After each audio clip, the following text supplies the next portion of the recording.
चला तर मंडळी, एकसारखीच चण्याच्या डाळीची पुरणपोळी खाऊन खाऊन कंटाळा आला असेल. चला मग या माझ्याबरोबर. आज मस्त अशी आंबा फ्लेवरची मी पुरणपोळी बनवणार आहे. हा व्हिडिओ खास तुमच्यासाठी मी बनवलेला आहे.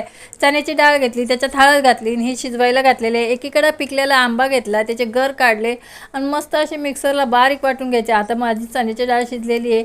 एका पॅनमध्ये मी गूळ घेतला, त्याच्यामध्ये आंब्याचा गर घातला आणि शिजलेली चण्याची डाळ त्याच्यामध्ये घालून सगळं एकजीव करायचं. थोडी विलायची घालायची, थोडं तूप घालायचं आहे आणि हे मिश्रण घट्ट होईपर्यंत चांगलं शिजून घ्यायचं. घट्ट झालं, थंड झालं का मग पुरण यंत्रातून काढतं. बघा किती मस्त असं माझं पुरण झालं आहे.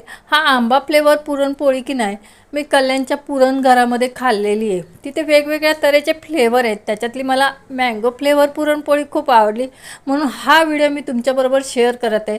तुम्हाला जर माझा हा व्हिडिओ आवडला असेल तर लवकरात लवकर लाईक करा, शेअर करा आणि सबस्क्राईब करा. ओके.